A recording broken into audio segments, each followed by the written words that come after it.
What is up, People First Leaders? Happy Tuesday, June 29th.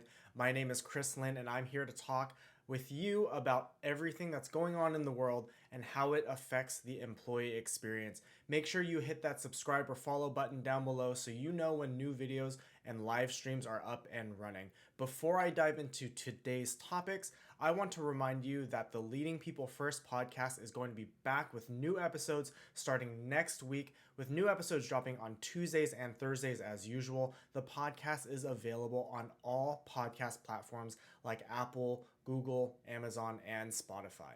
Let's kick off today by talking about our favorite villain, billionaire Jeff Bezos and Amazon. Based on a new report from Bloomberg, millions of contractors are at the mercy of a problematic algorithmic system that fire delivery workers and drivers due to what us normal humans would consider exceptions like bad weather or locked gates. The report talks about how Amazon isn't really concerned about these issues, even though they are known to be glitches and are unaffected by bad press as long as productivity doesn't decline and hiring doesn't become an issue. Here is where you can see we have a really big problem with Amazon, again, showing its inhumanity in its practices and prioritizing profit and productivity over people, the exact opposite of what leading people first is. What's really interesting is that some of these drivers are being fired without even being told why. If you remember in a previous story that we covered, the idea of just cause legislation is starting to pick up steam, and this could in the future become an issue for Amazon or any other organizations who are not going to be transparent with their terminations. While there's a whole host of issues happening around Amazon's operations that affect its employees and contractors, they provide a convincing case of what not to do when treating their employees and people. Productivity might increase by fractional amounts here and there, but implementing these algorithms that don't work and removing the human element out of them is completely devoid of morality. So what do you think? I want to know, do you think these algorithms are okay to implement, or do you think that they go against being a people first leader? Next up, let's talk about Progressive Insurance. Yes, I'm talking about the insurance company that makes those commercials that we see all the time with Flo, and I never really thought of them as a people first organization. However, in contrast to the bad people leadership and high turnover that we see with Amazon, like we just talked about, I wanted to share them because they were recently named one of Ohio's top workplaces to work.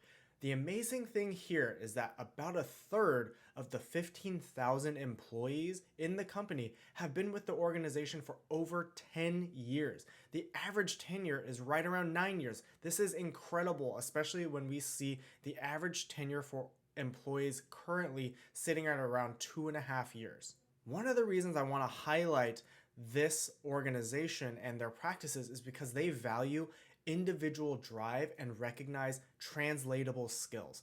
This openness around job switching and career development removes those lanes of growth that we often find ourselves getting stuck in, and it opens up so employees can go between departments and jobs and really grow and get a huge breadth of experience and skills.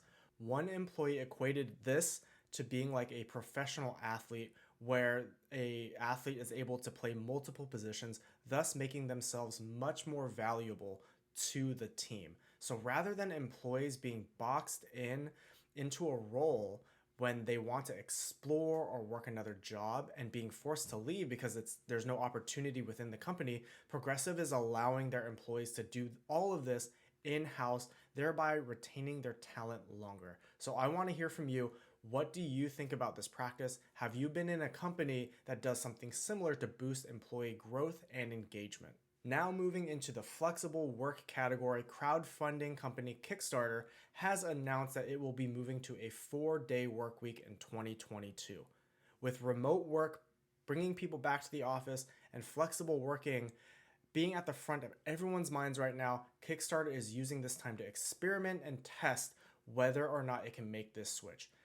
4-day work weeks have actually been gaining more and more popularity over the last 10 or so years because of the benefits that it provides, like increased productivity and a better work-life balance. A lot of organizations have been testing this, such as Microsoft in Japan, Unilever, and Buffer, to name a few. Now, I know there is going to still be a need to fill in those other 3 days of the work week for things like customer and client support, and this would allow most of the organization, though, to gain some additional personal time back. I don't know about you, but I find my weekends jam-packed between kid and family activities, social gatherings as things are getting scheduled and things are opening back up, and all of the errands that don't happen during the week. There's just no time to relax or recharge.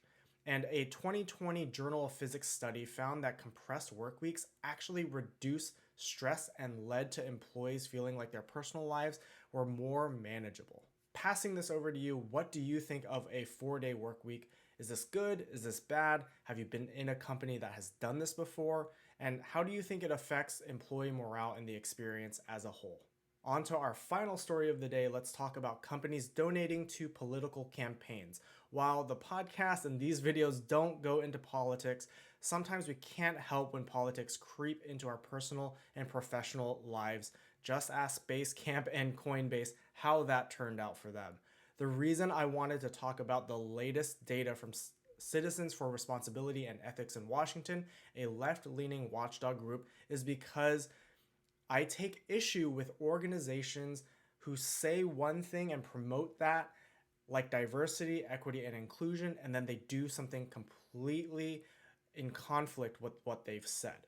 The report shows that these organizations have donated to politicians that contradict their organizational values and culture in hopes of certain benefits, most likely to increase profits. Here, Toyota led the way by donating $55,000 to congressmen and women who objected to certifying the election results of 2020. Look, I will provide some leeway here for individuals who donate to whoever they like based on their own political views, regardless of where they are within the organization and regardless of their views. That is their own personal thing. But when companies and organizations do this, it becomes an issue of cultural integrity. We can't hide what we do anymore. And so organizations really need to look at their actions both internally and externally to ask themselves, does this fall in line with our purpose and values, or is this being driven by our bottom line? Ultimately, employees and consumers are going to be the deciding factors in this, whether or not to work for or support these companies. As always, I'd love to hear your thoughts in the comments below. Do you think these company actions have an effect on culture and the employee experience? Or just share with me anything that we've covered so far in this video. That is it for today. Thank you again for watching. Don't forget to hit that subscribe or follow button so you're notified of new videos and streams as we continue enhancing the employee experience together. Be good to one another and stay awesome.